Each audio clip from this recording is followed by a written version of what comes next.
Image Paodam ming tabiriba khwai punamopu taram nokjaba loinena khurumjari ngasigi maroibu pauda isagi dharma masak khangdrabadi atopa jati singbu nungsiba ngamloi haina Forest and Environment Minister na haikre nauna saba hianglam warakong market set ngasi manitron gi chairman Dr. Y Radishyamna sangakre loinena L&T Emer System Complex ngasi Prime Minister Narendra Modi na leipak miyamda kathokre Mapungoiba pamu pizari. State asida kundaminariba tongan-tonganba jati singi marakta masagi dharma masak khanglabadi atopa jati singbusu nungsiba ngamgani haina Forest and Environment Minister Thaunawjam Syam Kumar Singana phongdokre. Ngasi state level gangai celebration committee na sinduna chungmairong kabuikulda pangthokiba gangai kumai hawdokpagi thoramda athoiba mitung lenoina saruk yaraduna minister na wafamase phongdokibani. Minister na makha taraduna isagi dharma masak khangdrabadi atopa jati singbusu nungsiba ngamloi ipaipu singna thambiramba nat culture hauna launchat adu masak khangna state asida kundaminariba tongan-tonganba jati singi marakta achetpa mari adu thamnaba honaminase ngasi kabui jati na gangai kumai pangthoktuna ipaipu singna thambiramba nat culture adu masak khangna chaliba simak apenba poi jati khudimak na Masa masagi jati adugi nat culture masa khanglabadi jati adu tangdu leitaba ing tappa chawkhatpa ngamgani maramaduna state asida kundaminariba jati khudingmak isa isagi dharma amadi channabi ngakna matam punamakta chatminase haiki thoram aduga mari leinana kabui jati gi dharma gi oiba jagoi isai thoram kayasu pangthoki Miyangi Luching Purel Chingshubam Akabana Lekidabagi Taraga Nitoirak Suba Ningsing Komon Thoram Ngasi Wakchingi Tarahumdoini Panba Tangjanumita Luching Purel Chingshubam Akaba Ningsing Loop Lukanil Amasung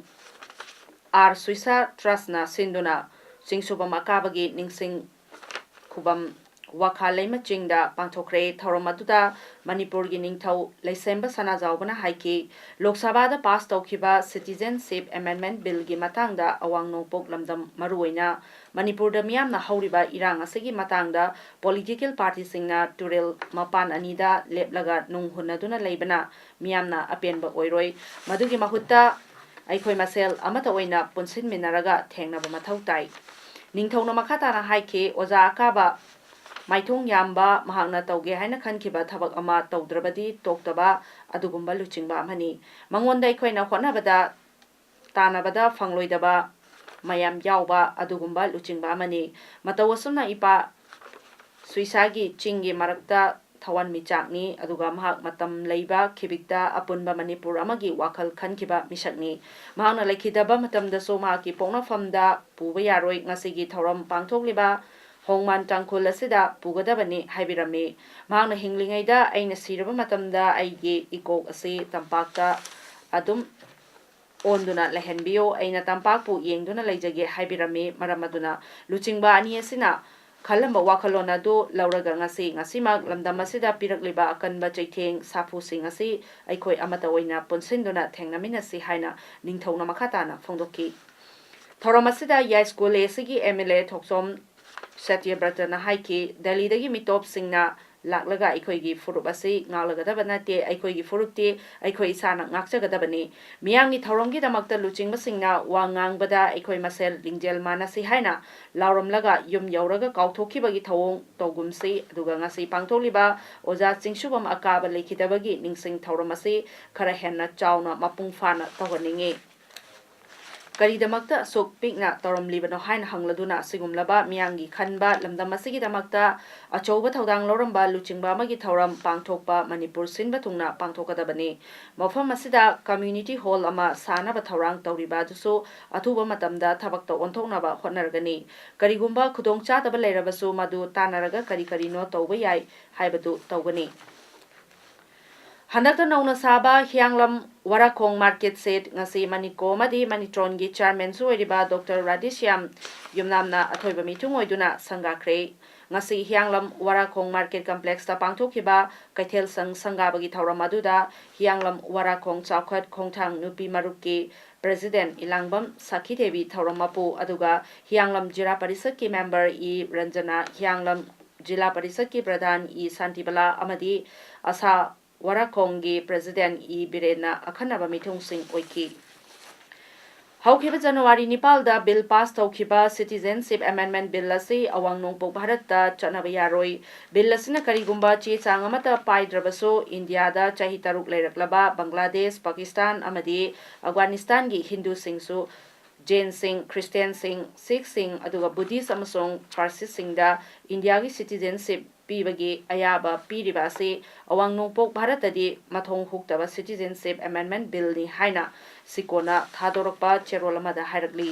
cherol asina makhata na hairakli bana hauji awang nongpok Bharat ki apunba mising ase crore mari lakh yangkai taret lomni aduga Bharat na Hindu macha yauna konsen gadoriba Pakistan ase Islamabad ki Islam gi hek mathangda Hindu nani suba wariba leipakni awang nongpok Bharat ki apunba mising ase Odidagi apunba misinga khara khenarabaso hairap manariba lamdamni aduga Citizenship Amendment Bill ase Bharat ki mafam khudimakta chatnakiba taragadi hanadagi nungsa thiduna lairiba mami samjilaklaba iramdam kangleipak yauna awang nongpok Bharat ase soidana makhrani bill ase ngaihak litana semdokadabani Mathangdana karamba lebaktagi mi amuk kausingadoribano aduga lebak ngaglibasingi maraktaso Thangai sengna iramdam kanglei pak asibu sengna nungsirabadi thauna leina chongthokpiyo aduga leipaki anoba Citizenship Amendment Bill asi chanadaba yade hairagaso awang nongpok yaudana Bharat ki atai state singda chanagadabani hairakli Upamukhyamantri Y. Joykumar na haikre lamdam asi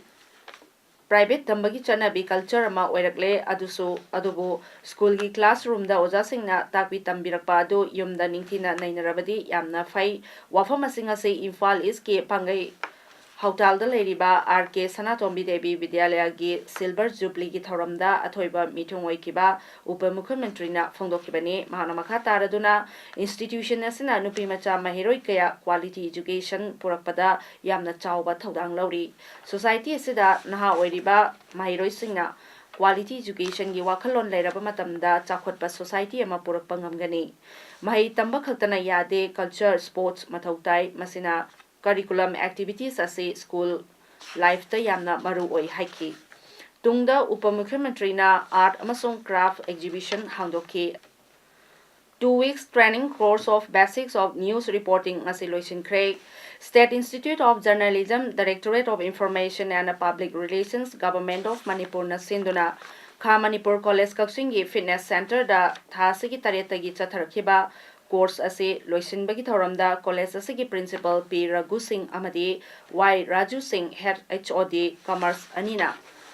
mayai tangbal lauki course asida mai pakna saruk yakiba training singda certificate singsu yenthokhi thoram asigi warol piraduna P Raghu Singh na hai news reporter hai say professional mani professional ma warga di magi ethics to khangna chatkadamni aduga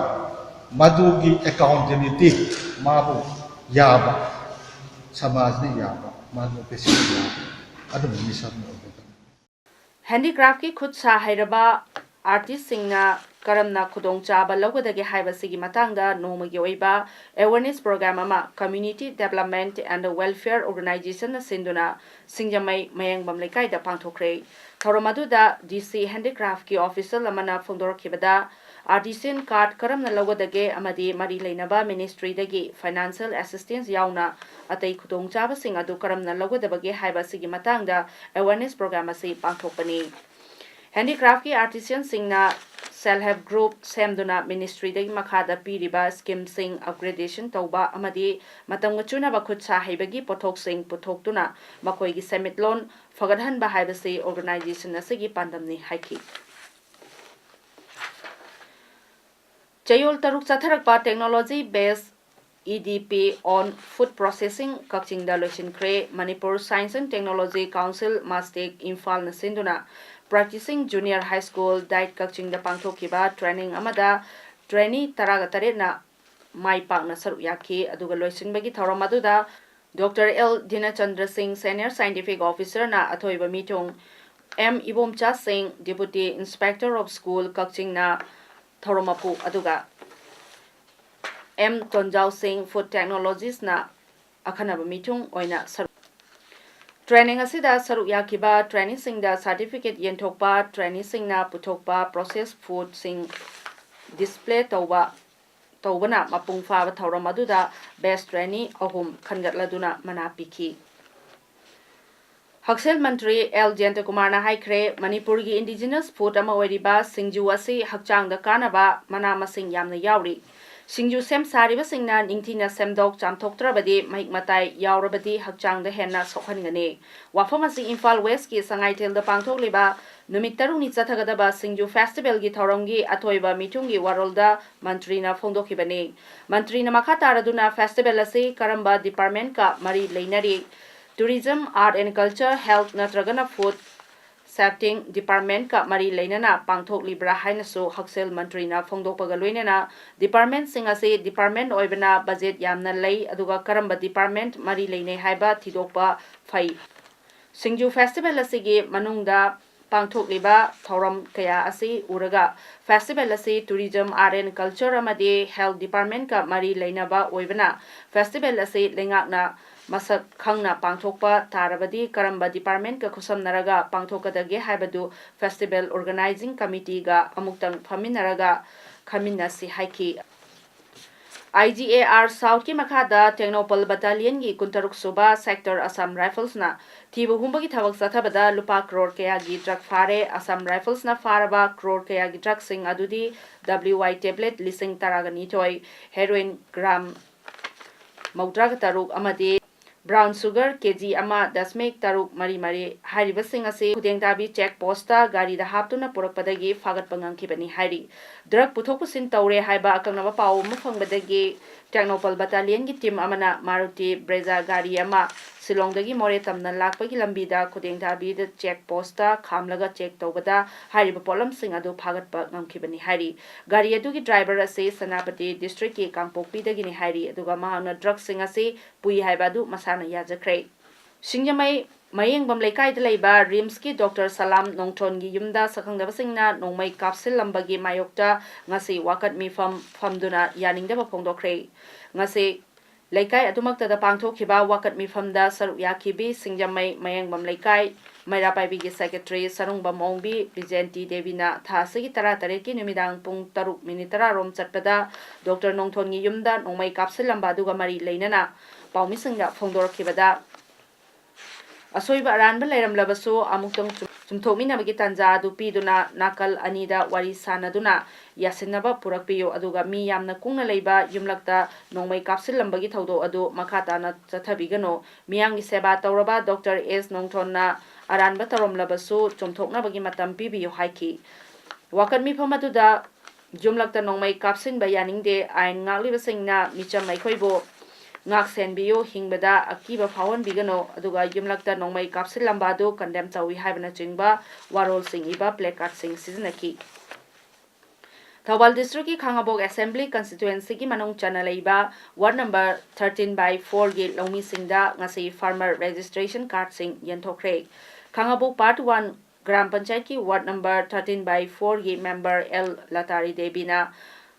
Achouba thodang loduna Khangabok awang lekai Lukhoi Lampa Community Hall da pangthokhiba thorom aduda BJP Manipur Pradesh ki former Vice President Thokchom Jadumani na athoiba mitung Khangabok Jila Parishad ki member KH Rasmon Singh na thorom mapu aduga Khangabok part 1 Gram Panchayat ki Pradhan N Mala Devi amasung Upa Pradhan L Naba Singh na akhanaba mithunglen sing oina sargyaki athoiba mitung oikiba TH Jadumani na ward asigi lomi Samaga Tarada farmer registration card sing yenthokladuna mahana haikibada Bharat ki Prime Minister Narendra Modi na haudokiba scheme amagi makhada lomi singi ahenba khudong chaba sing pinanabagi card asi yenthokpani aduga lawmi singda India na piriba khudong chaba sing asi lohona ba khona si lawmi khudingmak nasu register toksin biu haiki Gujarat ke Hajirada Saba L&T Armament System Complex ngasi Prime Minister Narendra Modi na leibak miamda kathokre Navsari da Nirali Cancer Hospital sanana ba urep uyungsu tamki Uttra Modern Cancer Hospital asina Gujarat amasung yumlona na leiriba state singdasu kanaba phangalagani hairi PM Modi na Sailida Medical College sanana ba urep uyungsu tamki Dadra amasung Nagar Haveli da yumthong khudingdagi fata haudi lauthoknaba solid waste ki amot akai khomjinanabagi thawrangsu mahakna launch tawki Sailida Medical College sananabagi urep uyungsu tamki Mumbai da sariba National Museum of Indian Cinema PM na hangdokani hairi Central Mexico da thau huranbagi chingnabasingna pipe ama hutuna miyamna thau yarnari ngaida Pokharakre, Aduga Toto Aduda, Yamdrabada Mio Kumathoi Sire, Aduga Humudra Matoina Asopan Nankre, local media, Diario Plaza Jauresna, Utpa, video sud Amada, Mio Jakayana, Taulona pipeline, Adugi Manakta Leki, Aduga State Ki, Dula Refiner Manakta, Toto Adu, Tokyo Hari. US President Donald Trump amasung North Korea gi luchingba Kim Jong Un na unabada yanaba puraknaba UN Chief Anthony Guterres ina taksinkhre aduga North Korea gi top nuclear envoy amana President Trump ka unaki aduga Kim Jong Chol na President Trump ka unadringai da Secretary of State Mike Pompeo ga unaki hairi aroibada maroi pau umona pizari Isagi dharma masak khangdrabadi atopa jati singbu nungsiba ngamloi haina Forest and Environment Minister na haikre. Nauna saba hianglam warakong market set ngasi Manitron gi Chairman Dr. Y. Radishyamna sangakre. Luinana L&T Armament System Complex ngasi Prime Minister Narendra Modi na leipak miyamda kathokre. Ngasi damakta di mes Paodam loisinjari miyam bumuhna krumjari.